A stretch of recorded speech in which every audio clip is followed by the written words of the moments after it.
Man, seeing Galactus at the end of that Red Skull campaign, man, that threw me for a loop. Darkseid is terrible.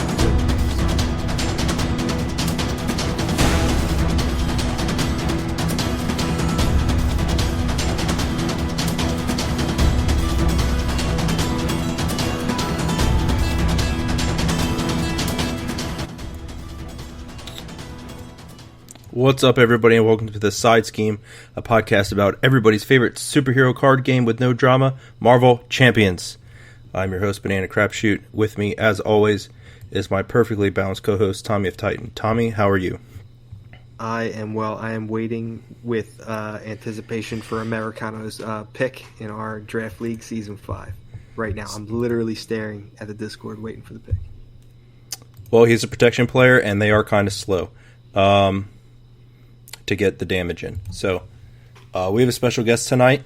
He's in the future always to us from down under, the Australian sensation Remedy. Remedy, how are you?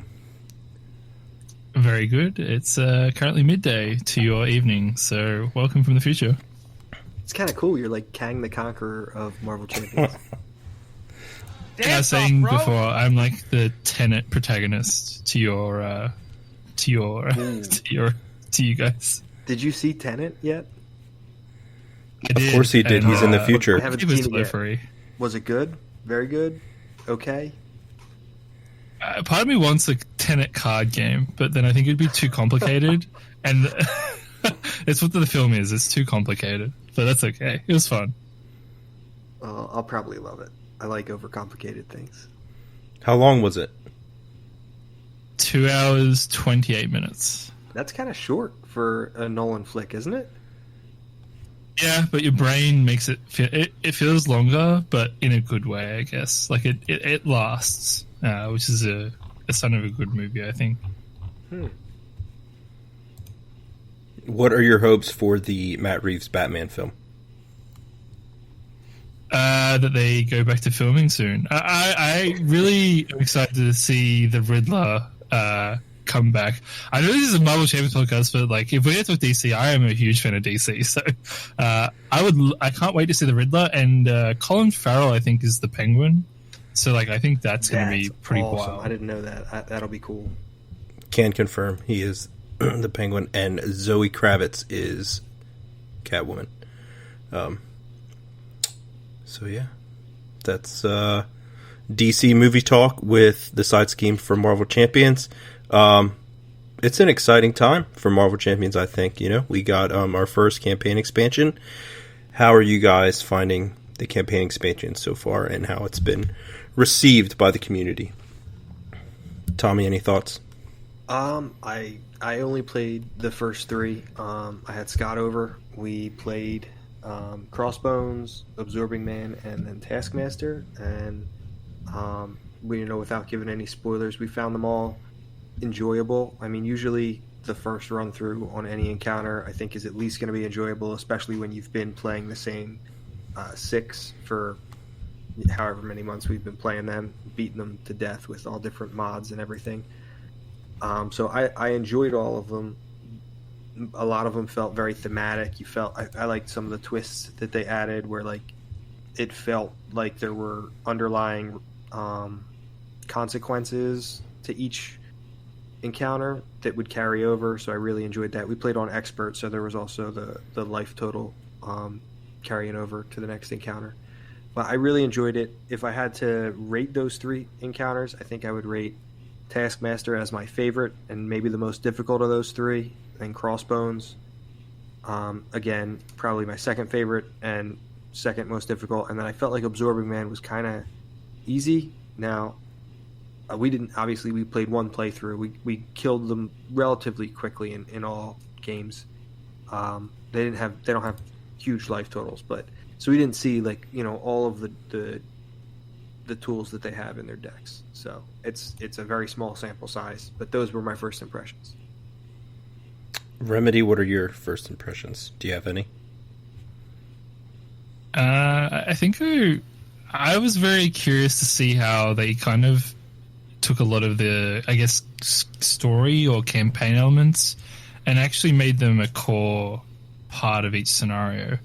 So, like, Absorbing Man uses the delay counters as a mechanic in each scenario, but it's actually a lot more impactful as a campaign element than it is as a function of his actual scenario design, which I thought was really interesting.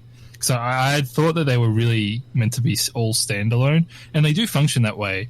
But yeah, the impact of what the actual design is offering actually had a lot more impact on the campaign side, which I wasn't expecting. I've played through all 5, and I don't really want to spoil anything, but I definitely found Zola to be the highlight of my campaign experience.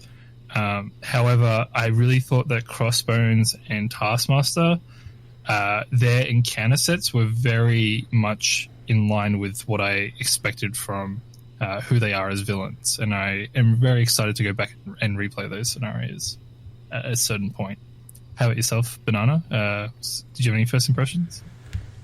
I played Crossbones with the Hawkeye and Spider-Woman precons, and I lost in my first go, and I haven't played since, because that was last night at like 2 in the morning. I got both Legions, because you use the Legions of Hydra modular set from the core box, and I got both schemes out the same round. So Madam Hydra, I couldn't get her off the table because each scheme ended up with 9 threat on it, because I had other Hydra stuff on the board. So then I basically played the rest of the game basically playing Heroic, because I was getting 2 additional encounter cards. So it didn't go well for me, but I did enjoy it, and I thought it was fun and somewhat challenging to play against, so I'm excited to dig into the rest of it through our draft league.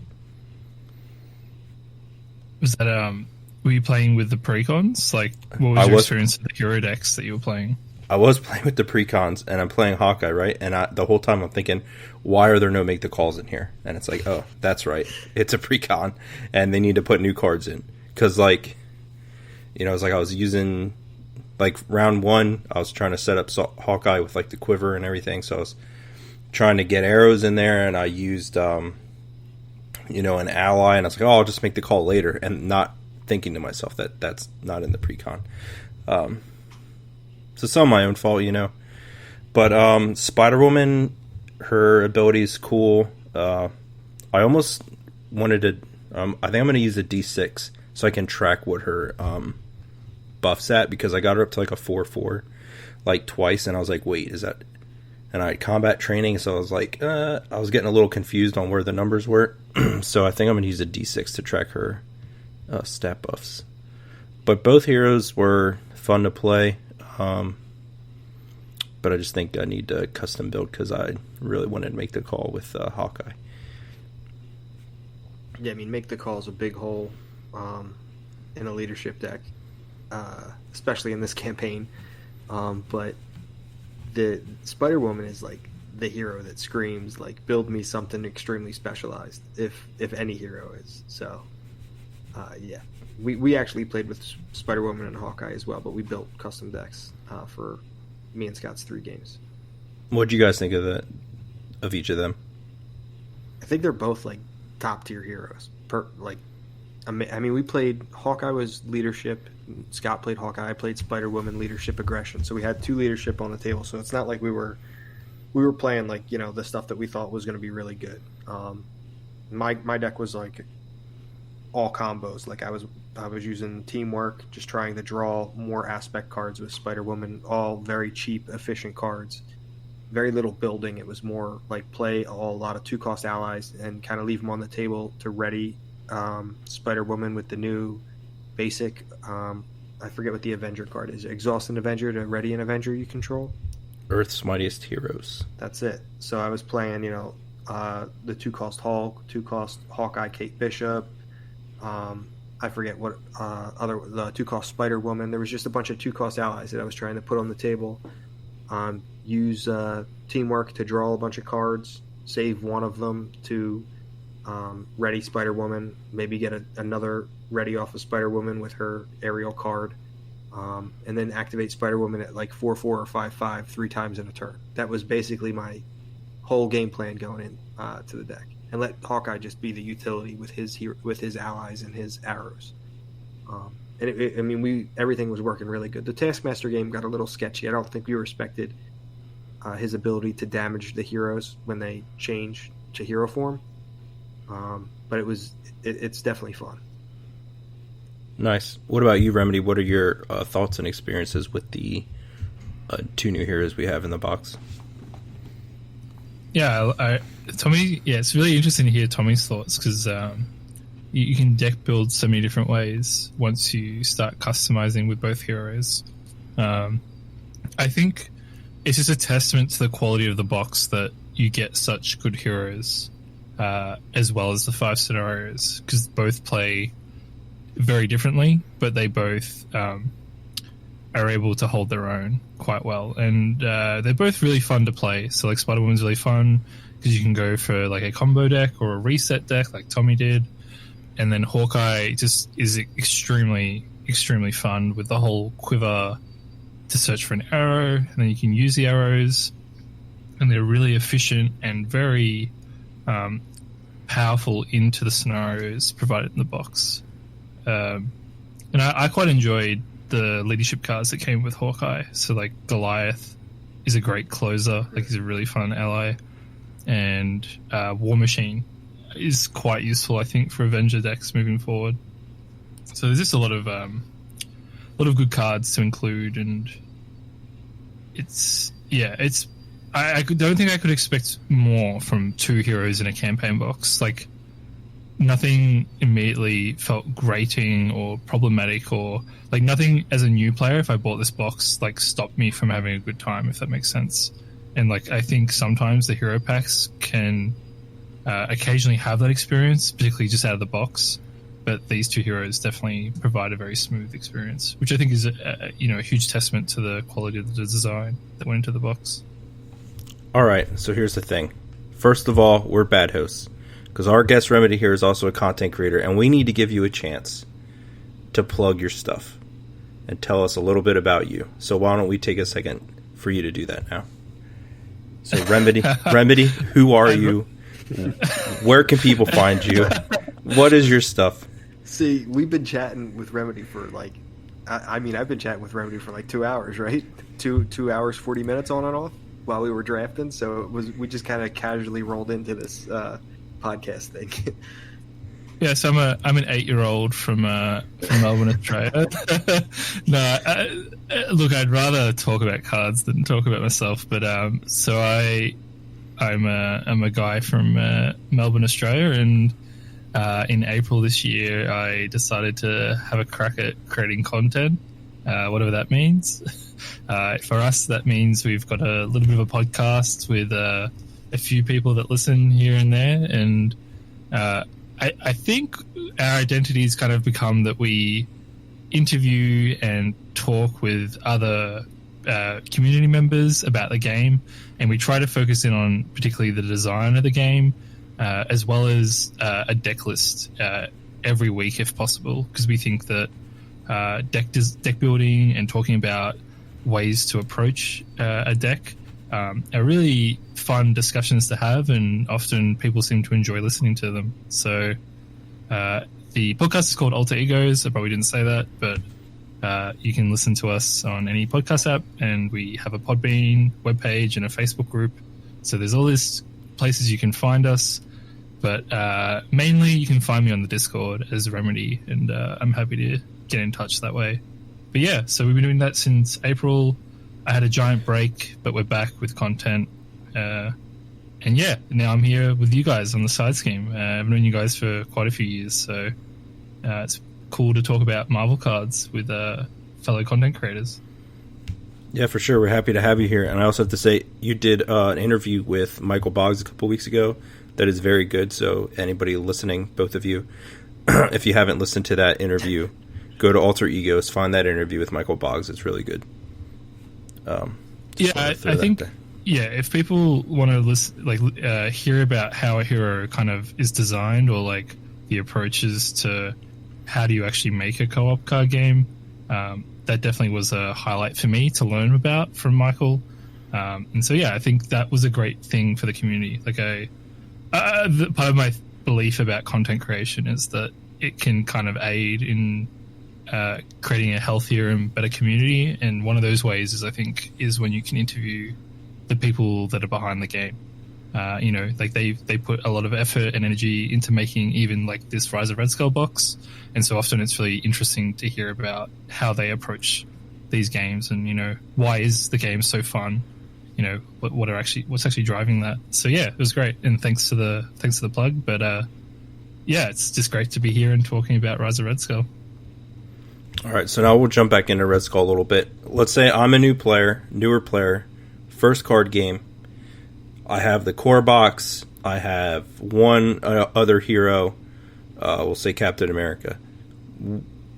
Should I buy the Red Skull box? Why should I buy the Red Skull box?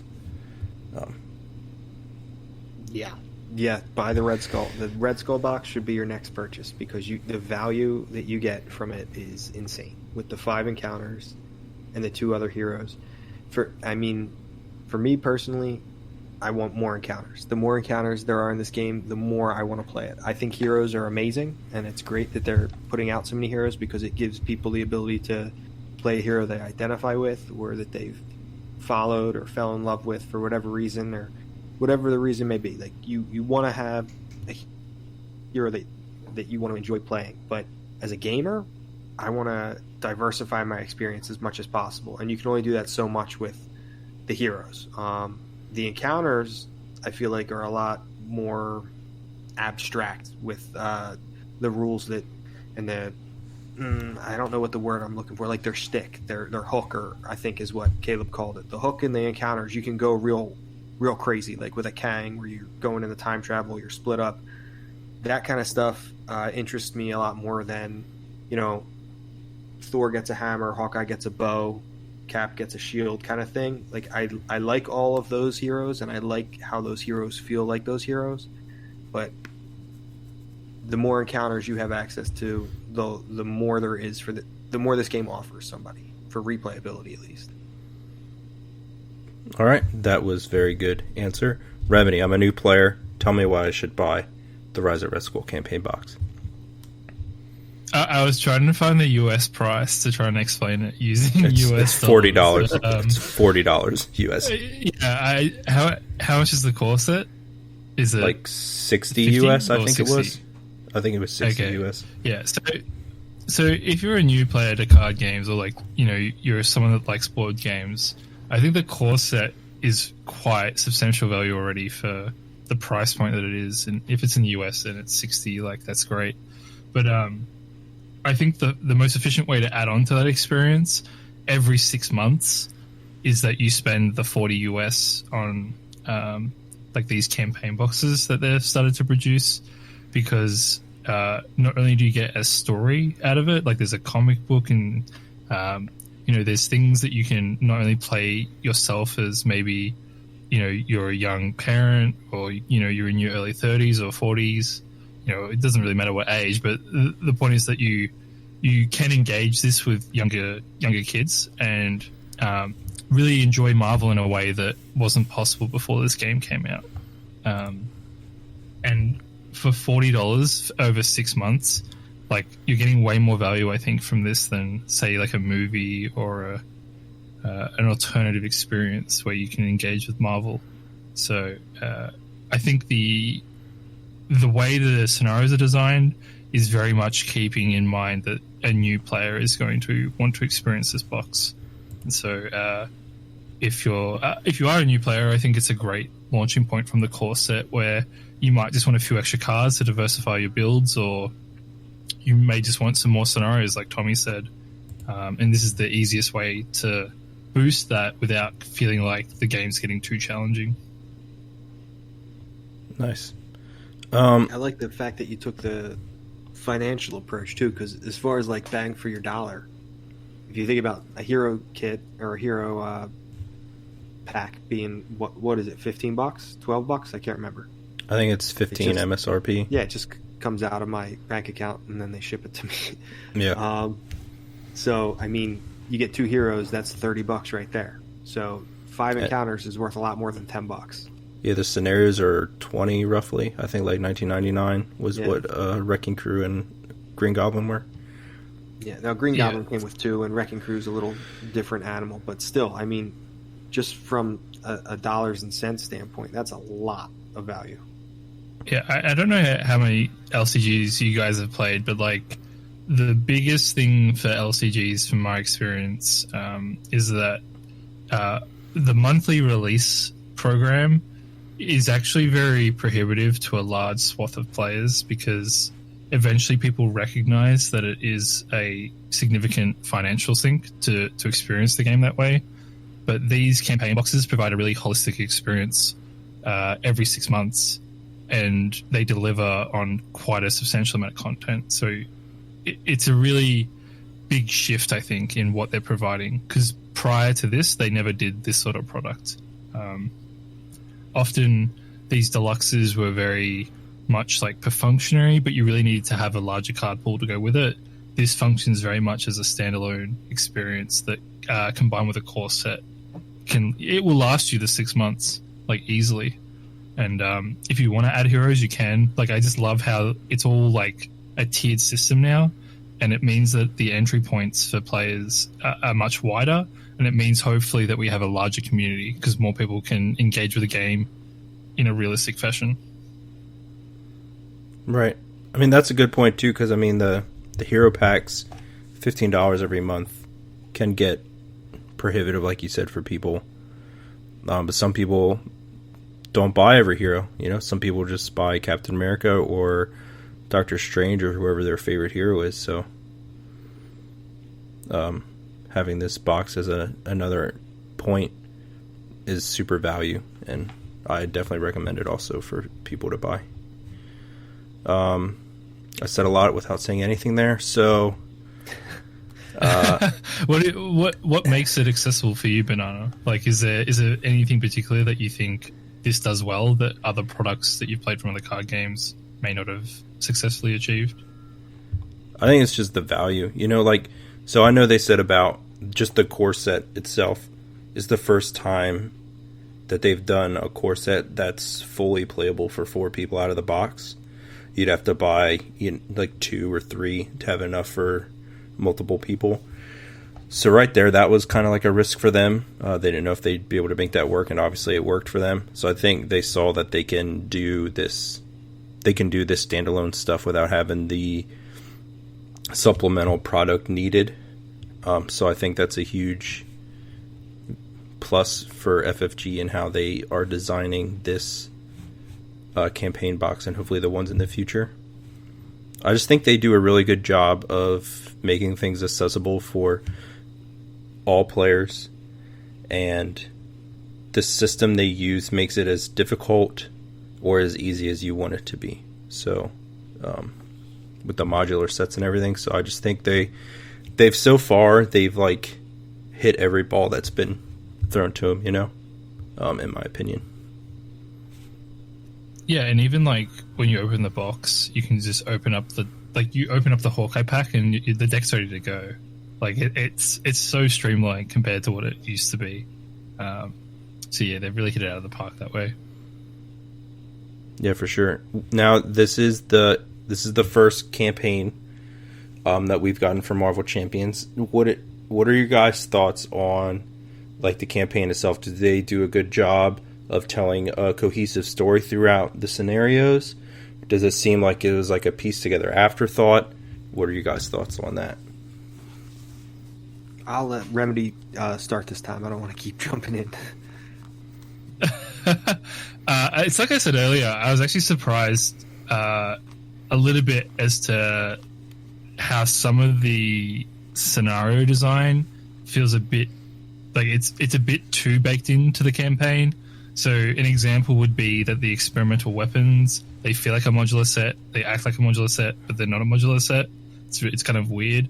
And the Taskmaster like ally rescue mechanic is really fun, and I'm not trying to be negative about the design of that, but it very much feels like it took up a lot of card slots that otherwise could have made Taskmaster as a villain a lot more threatening, but instead kind of again weaves its way back to a campaign, which is great for those that want to play campaign. But for me, this game I find is much more about the scenario replayability than it is about the campaign side.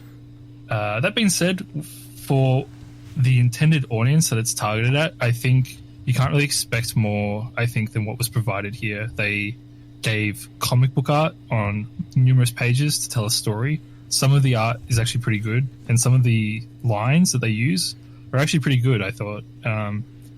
And the conclusion to it, like the finale, is, I think, a fantastic way to kind of represent a really interesting narrative that I hadn't really seen before in Marvel. And the persistent HP and expert obligations are enough for me to feel like there is some connection. I think really campaign mode for this game always just needed to have managed expectations and kind of understand who it's targeted at, as opposed to potentially maybe if you thought it was an Arkham-esque experience or Lord of the Rings, I guess is maybe a better example. The thing for me, and I had to learn it a bit of the hard way, is that I kind of wanted that experience in the game, but I, through various experiences, had my mind changed on that, and I'm actually really happy with how it is. Because again, I think for a first attempt in trying to get new players to buy into this campaign system, you really want to ease them in, I think, and the box succeeds at that quite well. Right. I think I've said before, like to you, like privately, that when we had Caleb on with us, the one thing he said that stuck with me is, this isn't a game for kids, but it's a game you can play with your kids. And if you keep that in mind when you're playing this, with how stuff is designed and set up, like it all makes sense, you know, at least to me. As far as like what kind of campaign experience did you expect? Well, what's something that my 9-year-old kid would be able to handle, you know? I don't have a 9-year-old, I'm just using an example. So I think it does a good job. Like the experimental weapons are a nice through line, and then the delay counters actually have a really meaningful payoff later on in the scenario. So like, there's enough thoughtful decisions here that I think players will enjoy what they engage with as a campaign. And the standalone experience is also quite good. So, like you said, I think they met a good balance for the intended audience of the product. All right, Tommy, campaign stuff, go. Your thoughts. I mean, it's hard for me to give a conclusive assessment just because we're only 3 in, but to this point, it's felt very connected. So much so to Remedy's point that I'm almost like curious to see how they feel as a standalone because of like the experimental weapon stuff and the prisoner stuff, which I like those mechanics for the campaign a lot. I like the fact that there's like that consequence or that whatever something you take with you kind of feel to it, or like a bonus for doing something right or a negative for doing something wrong. I want there to be those kind of layers to a campaign, but I am curious to see how they feel as a standalone, and also to play with the difficulty and the modular sets. I don't know. I felt like I think it's specifically the Crossbones one. You added like 3 mods to it. Is it 2 mods in the weapons, or is it 3 mods? I can't remember. The deck is huge, though. The Crossbones deck is huge.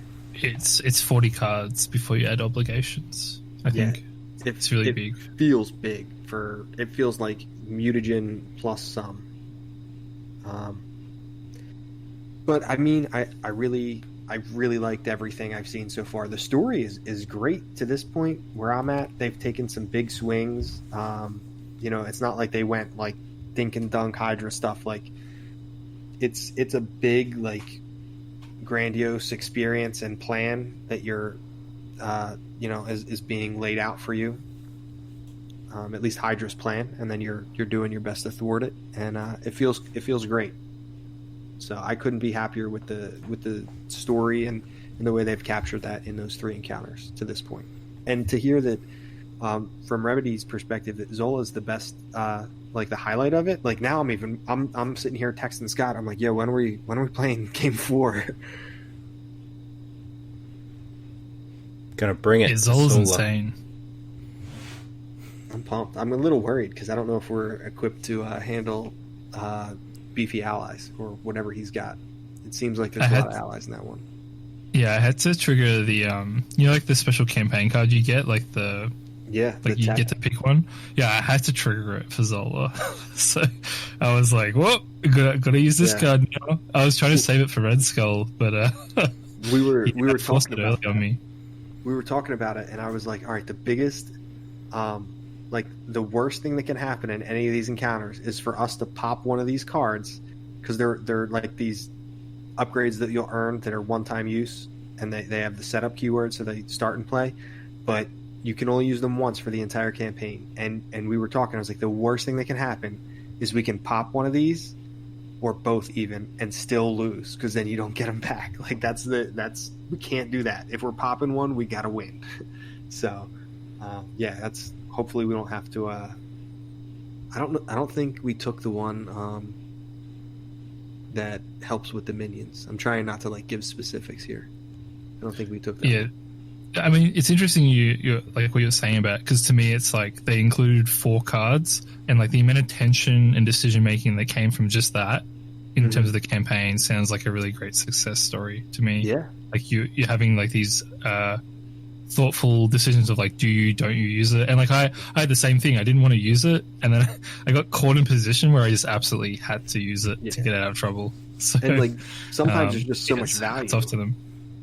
Yeah, and trust me, I'm sure that I'm breaking it down to a point where people are like, if somebody was here during the conversation me and Scott had, they'd probably like roll their eyes and fall asleep because that's just the kind of people me and Scott are. But like that's how I have fun. I have fun like breaking it down, thinking about it, and that's why, like you said, there's so much value just in 4 cards in the deck for me. So I'm thrilled. Nice.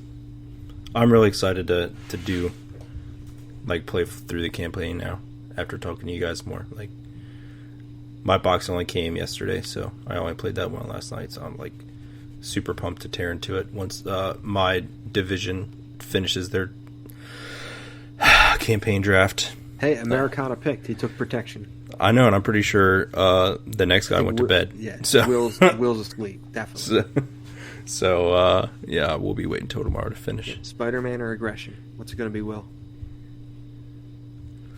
So we talked about the Red Skull stuff a little bit. Do you guys have anything more from Red Skull you want to touch on? Any thoughts or questions or stuff you just want to talk about? No, I don't want to spoil anything. I think if we're talking about anything else, we probably want to talk about the heroes because that's not really like as spoiler filled. Right. I think I just wanted to echo that. Like Caleb Grace actually wrote the story. Like he wrote most of the story.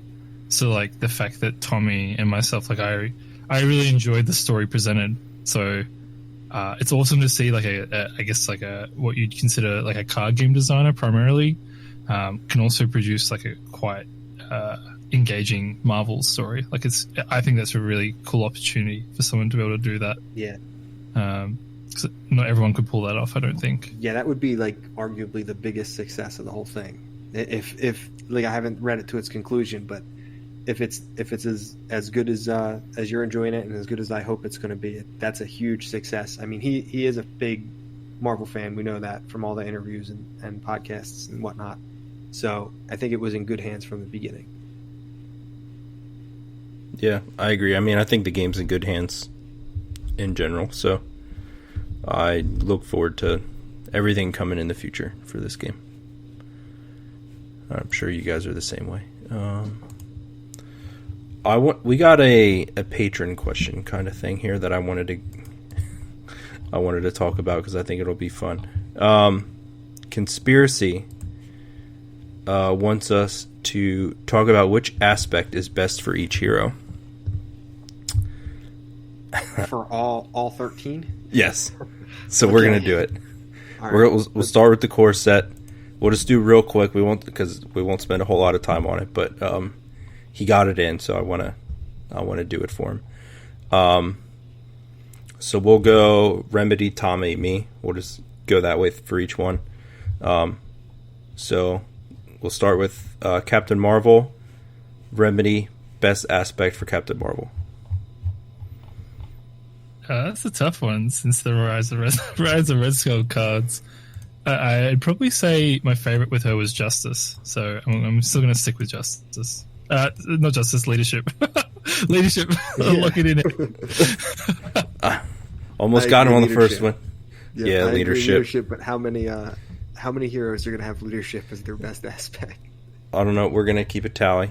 I think we're going to learn a lot about our preferences as we continue this. Yeah, I mean, if they want a bit of, a bit more commentary to it, because she has so much card draw and cycle, you're able to find the right allies at the right time, or make the call for the allies that you've already pitched earlier.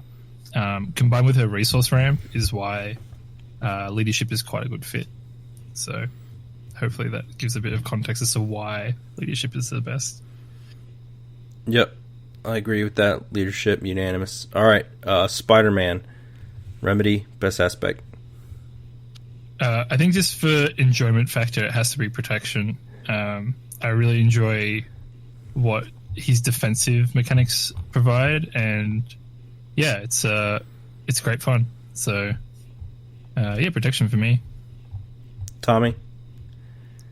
I see. It used to be leadership for me, but I think since we've gotten the Doctor Strange pack and specifically cards like Unflappable, I'm gonna go protection for Spider-Man as well. Yep, unanimous. Again, protection Spider-Man for me. Same thing. It used core set. It was Spider-Man leadership. But yeah, now that the card pool's grown, protection. All right, so She-Hulk. You just want to skip She-Hulk? I'm just kidding. She-Hulk is probably the most talked about hero on the Alter Egos podcast. So, Remedy, best aspect for She-Hulk. I don't really play her that much. Best aspect? I actually think since Rise of Red Skull and Hulk, I'm going to say aggression. I actually think she's got a very killer aggression deck now. I'll take your word for it. I'll go Justice. Not really. I don't have a ton of experience anytime recently with the new cards and She-Hulk, but I'll go Justice just because I feel like she should be able to deal a decent amount of damage, but she wants to flip a lot. So Justice to keep her afloat. I'm thinking about this one here. I think I'm going to go protection She-Hulk. That's what I'm going to go with. Because now that she's got stuff like momentum shift and there's like cheaper allies and stuff like Clea and stuff that she can recur, that I'm going to go with protection for She-Hulk. Hey, what's his Voodoo would help her find her Gamma Slam. Yeah. So. It's true. I think this next one's also going to be unanimous, but we'll go through this anyway. Iron Man. Remedy, what's Iron Man's best aspect? Probably protection, but I really want to try Justice again now that the Spider-Woman Justice cards are out. But I think protection still takes the edge because of the additional tech card. Yeah, I'm taking protection. Just the fact that you can get... I think you can get a whole round to Iron Man sooner on average with the extra tech. Yeah, and I agree, it's also protection. I mean, we got energy barriers, and now we have that electrostatic armor. That's another tech upgrade. I mean, you don't really want to defend with him that much, but it's still a tech upgrade, and it's also an energy resource. So, electrostatic for me. All right, Black Panther. Remedy, best Black Panther aspect. That's a tough one. I'm going to say leadership. I saw this really interesting deck by Brian V that reminded me of how good Rapid Response and Shuri is for Black Panther. So I'm really inclined to go with that, with the sort of strength in numbers, draw your Wakanda Forever sort of cycle that's going on there. I think he's one of the few heroes that plays like really well into all the aspects at this point, simply because he has the built-in economy to really be able to pay for anything. But I still prefer aggression with him. It doesn't hurt the fact that aggression just keeps getting like really amazing cards.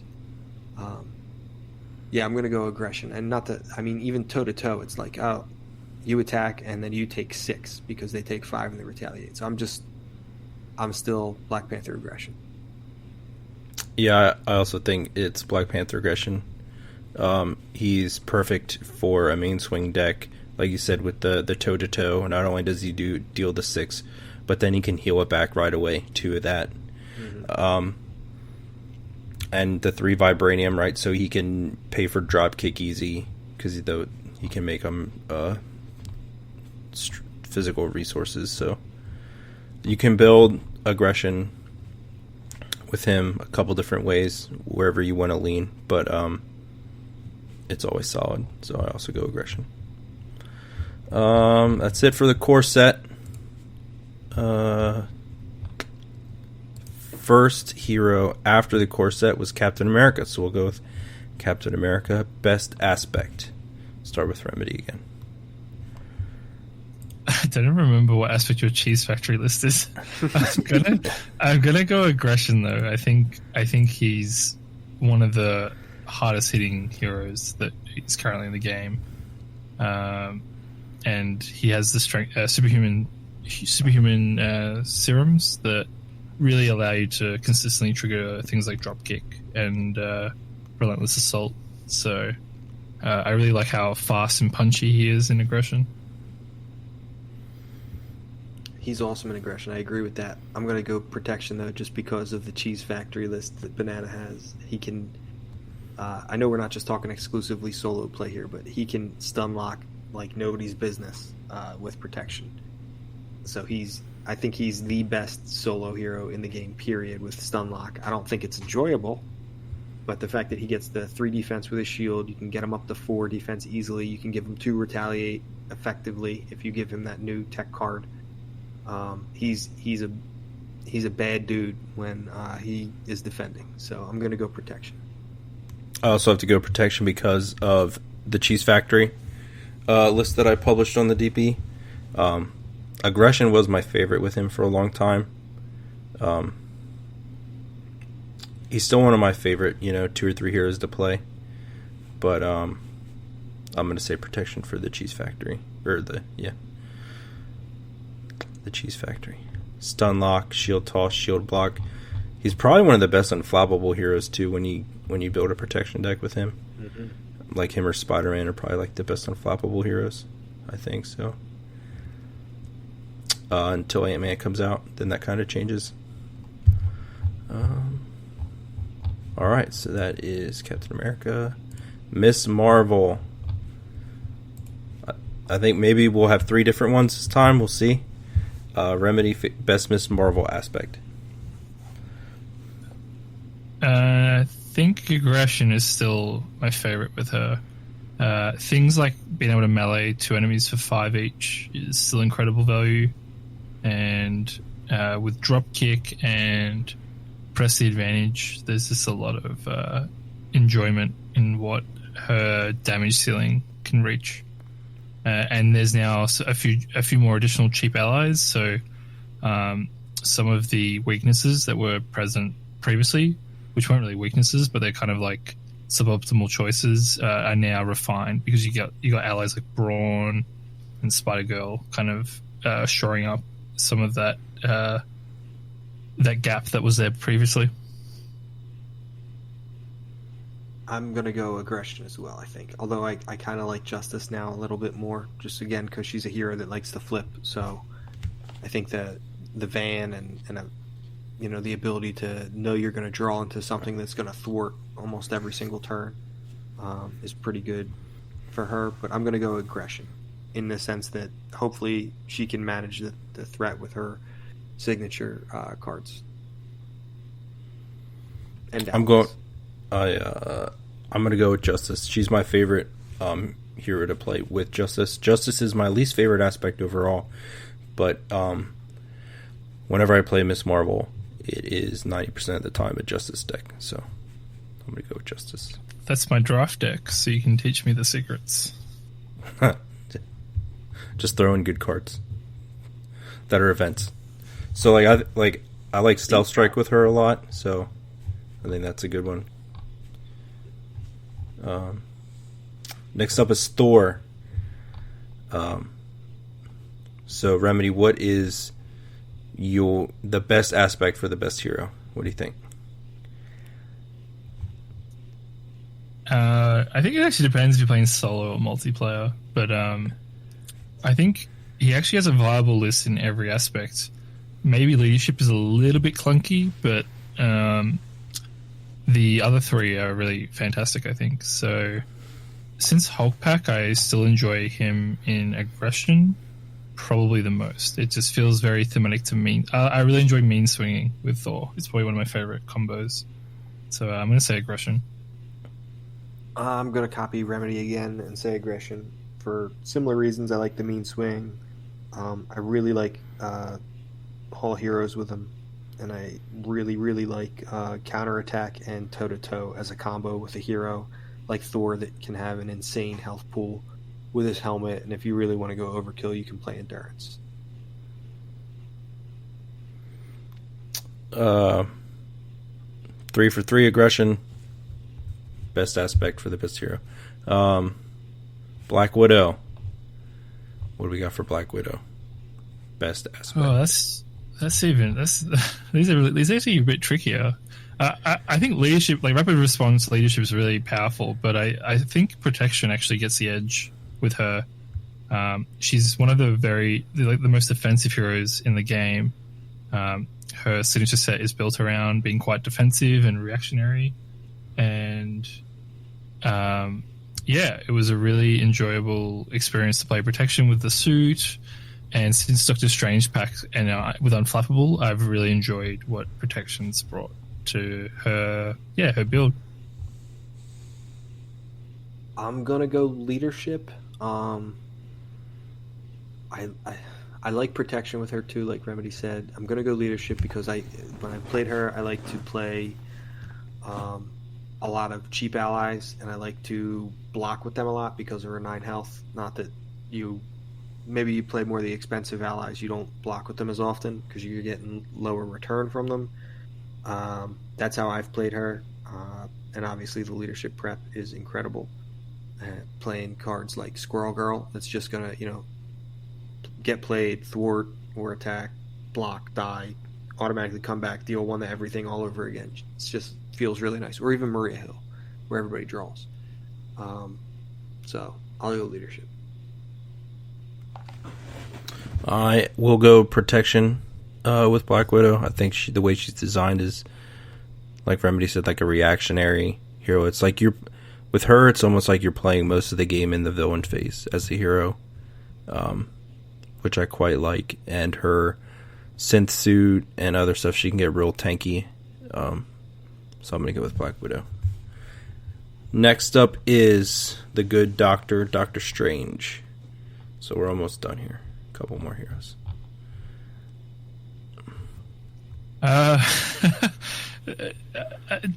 It's a bit embarrassing, man. I don't really play him that much. I'm probably just going to default to one of the most popular deck lists on the DB, which is the Hall of Heroes Leadership Doctor Strange deck. I played it once. It was absolutely insane as to what it was doing, and it almost broke the game for me. So I think leadership is probably his best aspect. I am gonna I'm gonna agree with leadership. I think the new cards that are out now, why can't I ever remember the name of that card? The damn Avenger card that readies. Exhaust an Avenger, ready an Avenger. Help me out, Banana. Earth's Mightiest Heroes. Earth's Mightiest Heroes. There it is. Anytime you can ready Doctor Strange, and play a third invocation, assuming you have the cloak out. That's bananas. If you have Wong out, you can go through 4 invocations. If you have a Get Ready in hand and Wong out, you can hand pick 3 invocations to play on any given turn. That's insane. I think that Leadership Doctor Strange is probably the best deck in the game, if I had to guess. I do have some high hopes for Aggression Doctor Strange as well, with some fun ideas that I'm going to try to break in a solo gameplay. But I got to go Leadership. But yeah, he is busted. He's the hero that I feel like you almost have to play heroic for him to be fun. I will pick Leadership. It is just ridiculous.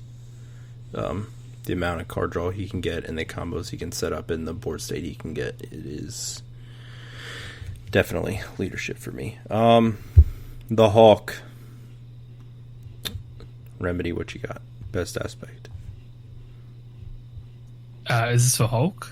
Sorry. Yes, Hulk. Yeah. I think there's just something about Hulk for theme that's really important to me. And so it has to be aggression, but protection's only just behind that. I actually really enjoy the protection lists that you can play with Hulk.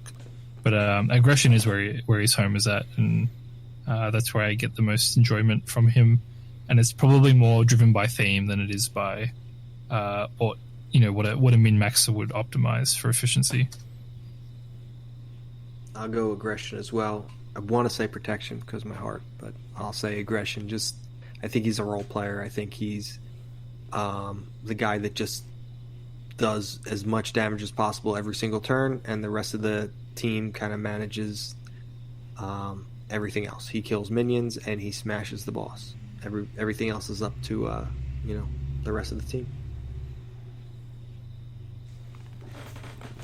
I'm gonna pass. I don't really have an opinion on the Hulk because I haven't played him enough that I feel like I don't have like a legitimate answer to give, so I'm gonna pass. I think though, like, now's the time. Like, for all we're saying, like, I actually think Earth's Mightiest Heroes, as Tommy pointed out, is probably a card that's really strong with him. And so, like, I think it'd be interesting to re-explore Hulk with that card in mind. Because one of Hulk's weaknesses was that if he gets exhausted, you have a really poor turn. Whereas Earth's Mightiest Heroes, for one card, lets you ready. So I want to see how that turns out. It's a good point. Mm-hmm. And there's plenty of Avengers in aggression. Yeah, for sure. We'll move on to Hawkeye. Now, this should be fun. Best Hawkeye aspect. Yeah, so as per Kennedy Hawk's review, I always refer to it. He's the worst hero in the game, and so it's always challenging to find an aspect that works well with him. But the aspect of choice that I quite enjoy is it's probably, sadly, it's still leadership, but it's for the reason that aggression is quite good, and there is a deck with mean swing that I really want to try, where like the bow becomes like this weapon of mass destruction of its own. But I think leadership is interesting because you can get the swarm going to then use Earth Mightiest Heroes to play more than 2 arrows a turn. And like, I really like that idea of trying to get him to like a master archer just in one turn. So like, that's my goal for a deck. But it's pretty early days. Like, we're recording this like a few days after the box came out. So I'm sure there's some other really interesting decks. 2 days. So you're using aggression for that? Because you could use Battle Fury too. And every time he kills a minion.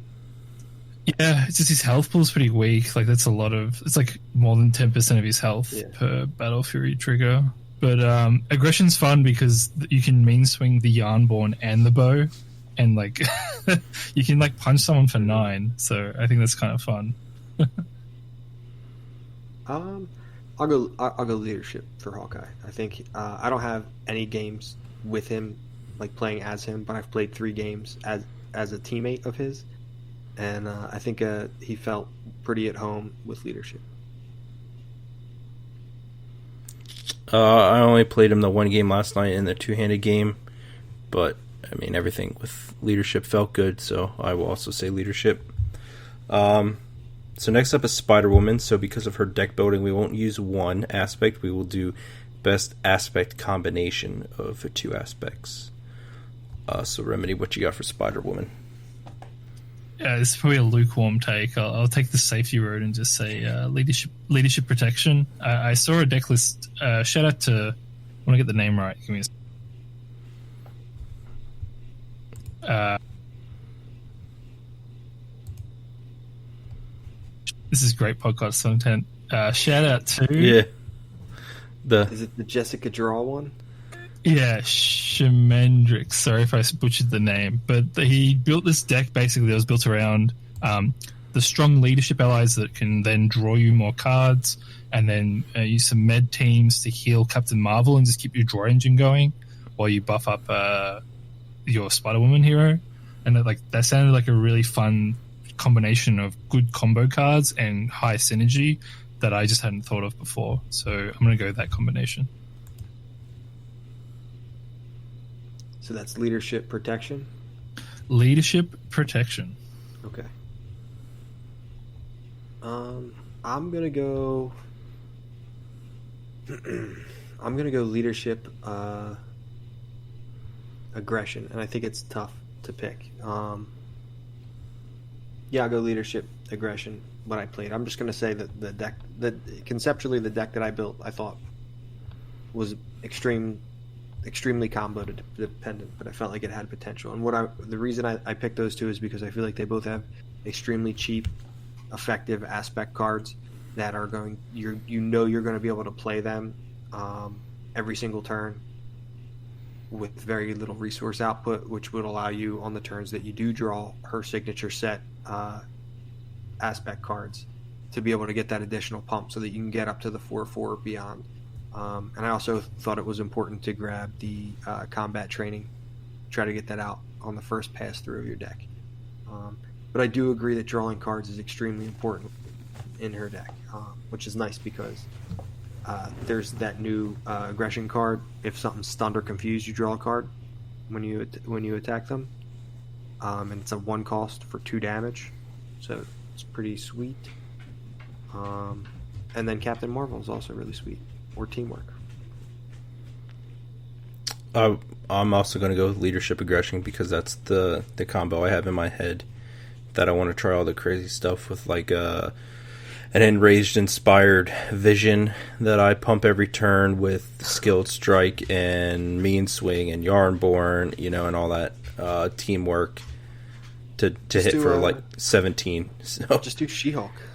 Nah. She-Hulk is the go-to OTK ally. Oh yeah, but most of the time I'm playing two-handed, so I guess 6 honorary Avengers is still something. It's more than enough. So, but yeah, all the combo plays I have in my head are leadership aggression, so that's the one I'm going to go with. All right, so that was the first. I was going to say my favorite part about this is that the side scheme now talks about She-Hulk more than alter egos. Yeah, but it's the ally. The ally. So broken. I actually think Goliath is really busted too. Yeah, he's certainly a highlight of the pack. I just like that leadership now has like a ally that can close out a game. Like if you have a get ready, you can deal 10 just to close out a game, which is really sweet. Or an inspiring presence. I mean, you got 6 of them in your deck really that can turn them on to 10 damage. 6 different cards. Yeah, that's a lot. Yeah, that's a wild. lot. So that was the first part of Conspiracy's question. The second part is which hero is the best for each aspect. So it's kind of okay. This is just 4 though. This is just 4. So, right. So we'll start with leadership. So we'll go. What is the best leadership? Wait, we're throwing away Spider-Woman, right? We're just throwing her out. Like for this discussion? Yeah. Yeah. We'll exclude Spider-Man because of her unique deck building requirement. So we'll just do best leadership ally except for hero except for Spider-Woman. Remedy, what you got? So am I listing all four, or are we just saying with leadership? Am I saying just the leadership one? Leadership one. We'll round table it again. We'll go through each of them. All right. So. I think it unfortunately has to be Doctor Strange. So I think he's the best for leadership. It pains me to say that. He is the best for probably all the aspects. So we might just want to throw him away too, just because he's okay. I'll say Cap for leadership then. I think Cap is my favorite for leadership. I'll say Captain Marvel. I don't think you meant that Cap. I meant the one with the shield, Captain America, shield. Because the ally discount is really fun, and he just has a lot of inherent synergy with how leadership operates at the moment. So, yeah, that's my favorite to play with that aspect. I'm gonna go with Doctor Strange just because he's so OP.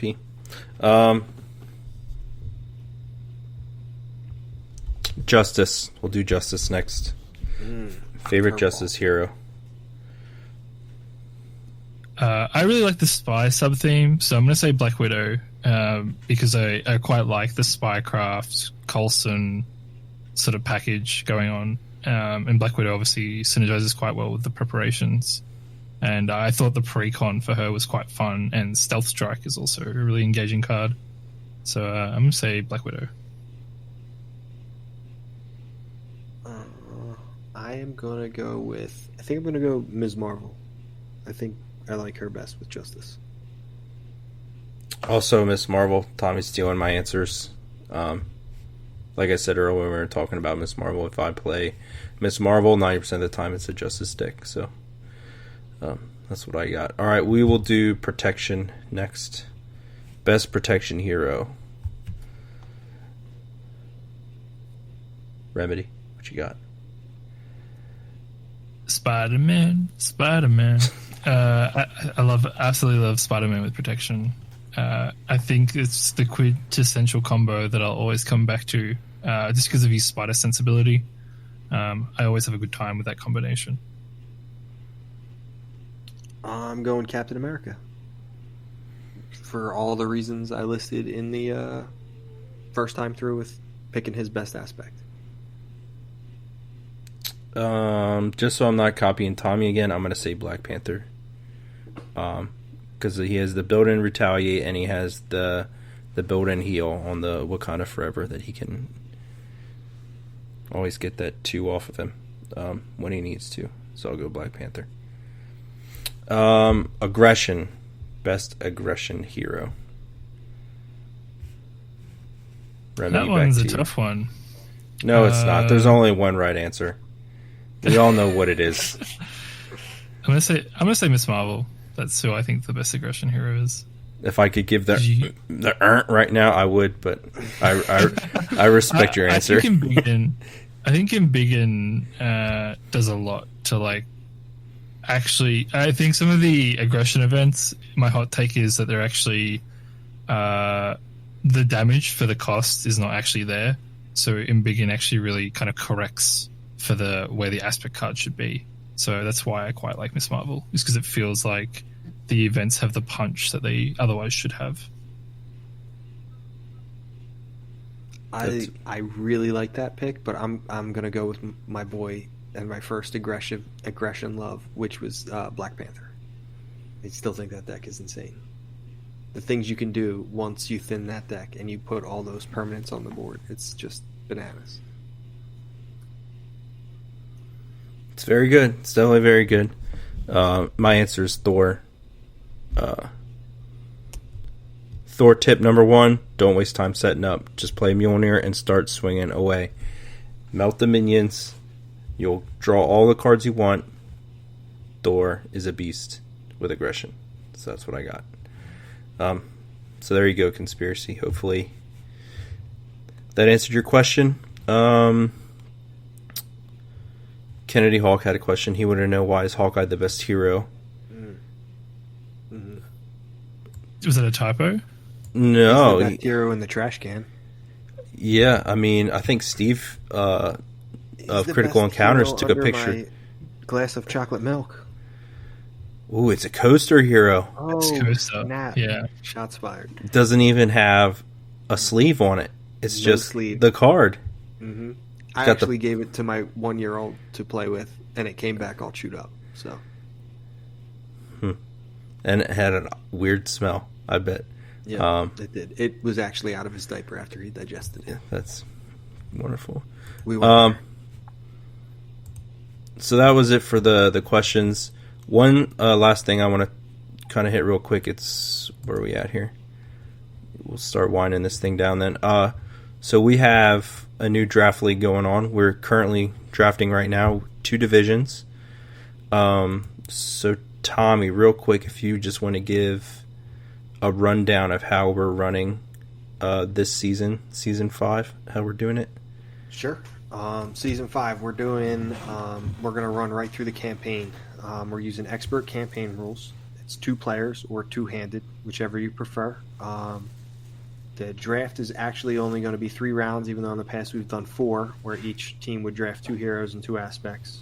In this instance, we're going to get 1 hero and 2 aspects, and then every team after the draft is able to pick either Spider-Woman or Hawkeye as their hero, to be their second hero, rather. That way, all of the teams get to play through the new encounters with one of the new heroes, and it's not just 2 teams that get to experience that. Then if everything's tied up at the end, we're just going to go in and have a finals with our same tiebreakers that we always use. We actually broke it into 2 divisions this year, or this season. One being 9 people and the other being 9 people, for a total of 18 teams. So not actually people. There's probably roughly 26 to 30 players participate in this season, which is pretty awesome. We actually are winding down the Doom Division draft as we speak. A few picks coming in late. The Titan Division draft is all finished up. And we had some very interesting, unforeseen picks happening. I'm actually really excited for Scott to come up with some grades for all the teams after everything's done, so we can see what he has to say about everything. Yeah, the best part about Scott doing the breakdown is he does like a mock draft on his own beforehand of how he thinks it's going to go, and then that's what he bases like his critiques on, which is funny. But so that's how the draft is working, and Remedy is participating for the first time in our draft. So I just wanted to ask you, like, what your thoughts are on participating in the draft, the process of the draft, and all that. Like, just wanted to get your thoughts as like a first time player in our draft. So yeah. Yeah. So often I'm not very keen on, I guess, like community sort of. Like custom modes or I guess like custom content. It's just because I like playing the game as intended, but the draft is a really unique way to, I guess, maintain the integrity of the rules system that the game has, while offering a really nice way to engage with members of the community. I've heard you guys do it now for, I guess, 4 seasons, and I've kind of always felt like I should probably make the time to get involved because it sounds like such a awesome experience. And so it was great to be involved this time, and the way the draft works is really fun. I really like the idea that everyone kind of uses a GIF or GIF, I don't even know how you say it, but but everyone picks a really humorous way to describe their draft, and that really adds to, I guess, the sense of community engagement and really kind of brings everyone together. And it's a fun, for our division, it was really efficient. We only did like a 2.5 hour draft. You guys are still going over in Doom divisions. So I think it being a bit longer would be a bit more challenging, but I really enjoyed the process. Like Tommy said, there's like a whole like meta around the draft. And for someone like me, I really enjoy that, where like you're trying to counter pick and like make sure that you end up with some good balance of hero and aspect combinations before you get locked out on how the system worked. It was really easy. The rules were really clear, and I had a lot of fun engaging with it. I actually wish I had a partner. I'm kind of stuck playing 2-handed this season, but it's something I want to talk to Tommy about, because I think this is something I really want to bring to my local community at some point as well. And I think it's probably the best way I could see in ensuring that you get local players showing up to stores once places reopen. I think it's a fantastic way to keep people engaged across weeks while you're waiting for new packs or new scenarios. So yeah, hats off to you guys. Well, thank you very much. This is all Tommy, man. This was his brainchild. He originally thought it up and implemented it and designed it to work at his locals. So, I mean, that's what his original intent was for. Am I right, Tommy? I'm not there's misspeaking. Definitely some variations, though, for the in-person, when the league can meet physically. I can talk to you on the side about that, Remedy, and you can implement whatever you want. I mean, but also, if you want somebody to play with, they don't have, you can play with anybody you want. You could play with it two-handed one game, and your girlfriend the next game, and your brother the game after that, and Zeiseries after that, if I said that correctly. But you can play with whoever you want throughout the campaign, as long as you guys stick to the what you drafted. It doesn't matter to me at all, as long as you're not paired up with other people in the draft. That I think that would be bordering on collusion at that point. Yeah, I think the thing I like most about it is just it feels so much in spirit of what a cooperative game is. I think that's why I'm very happy to engage with it, is because it's just a really fun way to engage with the content provided. Yeah, it's not supposed to be competitive. Well. It's it sounds like it's going to be competitive, but it's more for a heckling, just kind of testing yourself. It's mainly community driven. So I'm glad that came across as someone who's doing it for the first time. That's encouraging to me. Yeah, I think I'm just happy to be along for the ride, and win or lose, it's as much about the banter along the way. And this draft period is some of the best memories I've had from the game this year, just because that was just a fun 2-hour community experience, especially during lockdown. Yeah, it's timed well for that, for sure. Yeah, for sure. I think we'll start to wind this thing down. Do you have anything else you want to touch on, Tommy or Remedy, that we didn't touch on tonight? No, I think we're good. Remedy, you got anything you want to say, plug, before we wind it down here? No, you just tune into the side scheme more and tune into how the draft works. I actually think it's something that if people have a local play group, it's something to really pay attention to if you're wanting to find a really easy way to get people to come back and play week after week. Even if it's just for one game of the night, you could just say we'll do our draft game now, and then afterwards you can, jam the other stuff that you want that evening. But yeah, looking forward to see what the results are of the Season 5 side scheme draft.